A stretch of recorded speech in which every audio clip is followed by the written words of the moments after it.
Was originally scheduled to do this about a month before my due date, and I joked with Dave. I said, "Sure, I'll do it as long as I don't have my baby by then."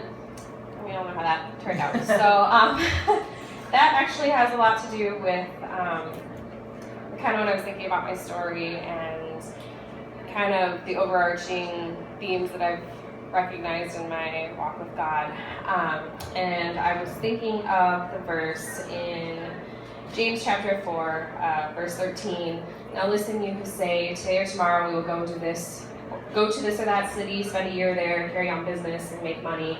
While you do not even know what will happen tomorrow, what is your life? You're a mist that appears for a little while and vanishes. Instead, you ought to say, because the Lord's will, we will live and do this or that."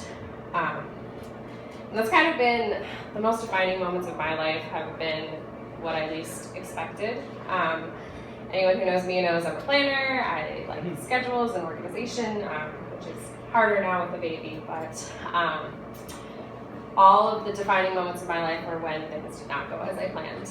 Probably starting when I was about 7, my parents, out of the blue, got a divorce, which was really tough on me.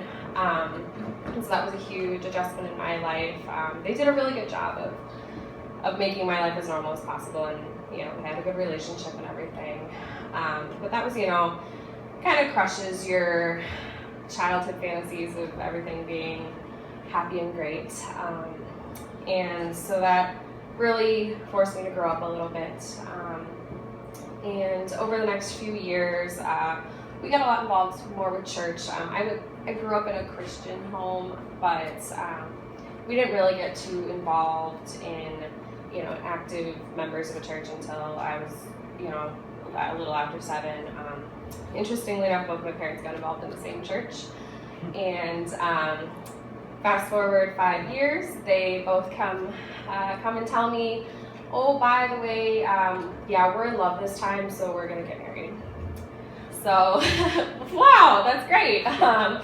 So that was another huge defining moment. I thought I had this whole child of a divorced family figured out, and it's we're getting back together, which is fabulous and amazing, and they're still together and so happy now. And a lot of that had to do with getting involved in church and growing their relationships. And so that was awesome and kind of defined my childhood until age 14. By the way, me, girl growing up in California, by the way, Dad's job's getting transferred to Minnesota. Where? I don't even know where that is. Somewhere in the Midwest, right? I think I had to study that in school maybe. And so here I am, sophomore in high school, moving up here, moved to Chaska, and that was another huge moment for me of, okay, I don't know anyone here, what am I gonna do? God put some really awesome people in my life, got involved with an awesome youth group, and things worked out really well, but that was another defining moment. Thought I had it figured out. I was a California girl, gonna stay there, have a fancy job, fancy house, and sure enough, end up in Minnesota, and people are making fun of me because I put my coat on when it was 60. They just kept telling me it was going to get colder, and I didn't believe them because I thought this was pretty cool. Yeah, right. And so then I fell in love with Minnesota and stayed here for college. Met my husband online, believe it or not, and go on my first date with him, and he tells me, "Oh yeah, by the way, so I'm definitely called to ministry and probably in North Minneapolis." I'm like, okay, isn't that where all the murders happen? Right. No, seriously, this is my impression of North Minneapolis, and he didn't give up on me, and sure enough, now we're in North Minneapolis, and we've got some struggles, but it's been really, really awesome. I have no problem bringing my daughter home to North Minneapolis. But again, I thought I had it all figured out. I was in college for business.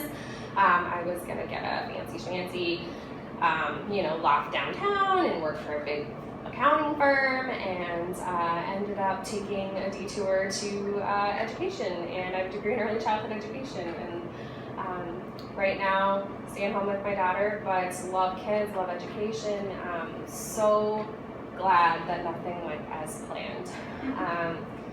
And I just, we're kind of looking forward to the next chapter of our life, trying to figure out what's going to happen, but I can tell you for sure it's not what I have planned, because that seems to be the theme of my life, and it's been awesome, and God knows a whole lot better than me.